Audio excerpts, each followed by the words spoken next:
Hello my dear student, कैसे हैं आप सभी। उम्मीद है आप सब बहुत बढ़िया होंगे। तो बच्चों 9th क्लास के सभी बच्चे इस वीडियो को ध्यान से देखेंगे, क्योंकि अब एक और शानदार वीडियो आपके लिए लेके आए हैं जिसमें हम सभी ऑब्जेक्टिव क्वेश्चन आपको बताने वाले हैं और ये आपके पेपर के लिए बहुत ही महत्वपूर्ण है बच्चों। ठीक है, हाँ जी। तो इनमें से कौन परिमेय संख्या नहीं है, फटाफट से इसका आंसर देख लीजिए बच्चों। परिमेय संख्या नहीं है कौन सी? √23। बाकी ये भी परिमेय है, ये भी परिमेय है और ये भी परिमेय है। इसका मान 7 होता है, इसका मान 15 होता है और इसका दशमलव प्रसार शांत है। ठीक है भाई।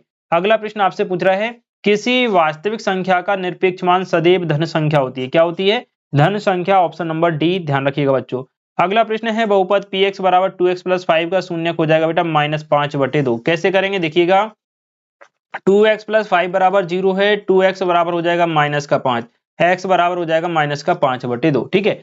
जब आंकड़े संतत और बहुत अधिक हों, जब आंकड़े संतत और बहुत अधिक हों तो किस आलेखी निरूपण का प्रयोग लाभप्रद है? फोर्थ वाले का आंसर हो जाएगा बेटा ऑप्शन नंबर सी, बारंबारता बहुभुज बच्चों। ठीक है, क्या हो जाएगा? बारंबारता बहुभुज इसका सही उत्तर हो जाएगा। px बराबर x³ माइनस 4x वर्ग प्लस x प्लस 6 बहुपद के लिए p0 का मान। देखो x की जगह 0 रख दो, यहाँ 0 रखोगे पूरा 0 हो जाएगा, ये भी पूरा 0 हो जाएगा, ये भी पूरा 0 हो जाएगा, केवल क्या बचेगा? 6। तो आंसर भी क्या हो जाएगा? 6, ऑप्शन नंबर डी। ठीक है भाई। अगला प्रश्न पूछ रहा है, एक बिंदु y अक्ष पर स्थित है तो उसके निर्देशांक क्या होंगे? y अक्ष पर स्थित बिंदु के निर्देशांक होते हैं 0, y। तो ऑप्शन नंबर ए यहाँ पे आपका सही उत्तर हो जाएगा। इनके आंसर भी आपको नीचे दिए गए बच्चों। ठीक है, चलिए फटाफट से देख लेते हैं रिक्त स्थान। यहाँ पे समीकरण x प्लस 2y बराबर 5 में यदि x का मान 1 है तो y का मान कितना होगा? देखो भाई, x प्लस 2y बराबर कितना है? 5। x का मान 1 रख दो प्लस 2। अब y का मान कितना रखें तो जोड़ने पे 5 आ जाए। ठीक है, तो चलो फिलहाल में अपन y की जगह y रखते हैं और यहाँ पर 5। तो 2y बराबर हो जाएगा 5 माइनस 1, 2y बराबर 4, y बराबर कितना जाएगा भाई? 2। 4 में 2 का भाग देंगे कितना आएगा? 2। ठीक है, तो y का मान 2 होगा। क्षैतिज रेखा को खालिस्तान और ऊर्ध्वाधर रेखा को खालिस्तान अक्ष कहते हैं। तो क्षैतिज रेखा को x अक्ष कहते हैं भाई और ऊर्ध्वाधर रेखा को y अक्ष कहते हैं। एक ही वृत्तखंड में बने कोण समान होते हैं बेटा। एक ही वृत्तखंड में बने कोण कैसे होते हैं? समान या फिर बराबर। वह कोण जो 180 डिग्री से अधिक परंतु 360 डिग्री से कम होता है उसे हम प्रतिवर्ती कोण कहते हैं। अगला प्रश्न है, दो रेखाएं परस्पर प्रतिच्छेद करें तो शीर्षाभिमुख कोण बेटा समान होते हैं। याद रखिएगा, सभी प्रश्न महत्वपूर्ण हैं। जो बच्चे कल पेपर देने वाले हैं इस वीडियो को कंप्लीट देखिएगा। और इससे पहले हम 4 वीडियो और आपके लिए बना चुके हैं, उनके लिंक इस वीडियो के डिस्क्रिप्शन में है, उनको भी आप अच्छे से तैयार करके जाइएगा।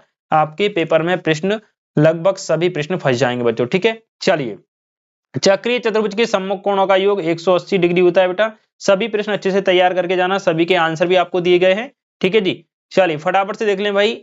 जोड़ियां, सही जोड़ियां। x अक्ष का समीकरण होता है y बराबर 0, y अक्ष का समीकरण होता है x बराबर 0 एंड त्रिभुज की दो भुजाएं बराबर होती हैं तो वो होता है समद्विबाहु त्रिभुज, थर्ड नंबर की जोड़ी।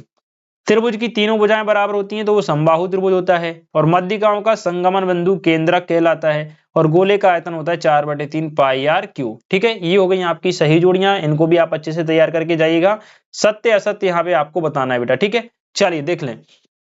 यूक्लिड एलिमेंट में सांध्यों की कुल संख्या 465 है। पहला हो जाएगा बेटा राइट। समांतर चतुर्भुज का विकर्ण उसे दो सर्वांग सम त्रिभुजों में विभक्त करता है, ये भी आपका राइट हो जाएगा। एंड अगला आपसे पूछ रहा है, बहुपदों का गुणनफल बराबर होता है लघुत्तम समावर्त और महत्तम समावर्त, ये भी आपका राइट है। y बराबर 0 का आलेख x अक्ष के समांतर रेखा है। हाँ जी, फोर्थ वाला देखें बेटा, y बराबर 0 का आलेख x अक्ष के समांतर एक सरल रेखा होती है, तो राइट हो जाएगा ये भी। y बराबर mx के प्रकार का समीकरण मूल बिंदु से होकर जाने वाली रेखा है, बिल्कुल सही बात है। एंड 2x प्लस 3y बराबर 12, एक का एक हल 4, 1,4 है तो रख के देख लो भाई। 2 गुणा x का मान 1 रखो प्लस 3, y का मान रखो 4, बराबर में कितना है? 12। तो देखना 2 प्लस 4 तिया 12 बराबर में 12, तो 14 बराबर 12। दोनों मान अलग अलग आ रहे हैं यानी नहीं है, तो ये आपका गलत हो जाएगा बेटे। ठीक है, बाकी सारे क्वेश्चन आपके सही हैं। चलिए एक शब्द में उत्तर भी देख लें भाई जल्दी से। देखो भाई, पहला प्रश्न आपसे पूछ रहा है, बहुपद x की पावर 5 माइनस x4 प्लस 3 की घात लिखी। तो सबसे बड़ी घात कितनी है x पर? 5, तो आंसर क्या हो जाएगा? 5। अर्धवृत्त में बने कोण की माप लिखिए। 90 डिग्री का कोण बनता है बेटा अर्धवृत्त में, ठीक है। समकोण त्रिभुज का क्षेत्रफल क्या होता है? 1/2 आधार गुणा में ऊंचाई, याद रखिएगा, ठीक है। अगला प्रश्न है वर्ग अंतरालों का मध्य बिंदु क्या कहलाता है? वर्ग अंतरालों का मध्य बिंदु क्या कहलाता है बेटा? वर्ग चिन्ह कहलाता है, ठीक है जी। पिछले पेपर में मैंने आपको बताया था, ठीक है। आयतों के क्षेत्रफल में संगत बारंबारता के क्या होते हैं? आयतों के जो क्षेत्रफल होते हैं वो संगत बारंबारता के बेटा समानुपाती होते हैं। कैसे होते हैं? समानुपाती होते हैं। रैखिक समीकरण में चर राशि की उच्चतम घात 1 होती है, याद रखिए बच्चों, ठीक है। सभी प्रश्न यहाँ पे सॉल्व मैंने आपको करवा दिए हैं। उम्मीद है आपको समझ में आ गए होंगे। सारे क्वेश्चन महत्वपूर्ण है, इसलिए एक भी क्वेश्चन आपको छोड़ के नहीं जाना है, ठीक है। चलिए मिलते हैं नेक्स्ट वीडियो में जल्दी ही, तब तक के लिए खुश रहें, मस्त रहें, बाकी पढ़ते रहें। जय हिंद।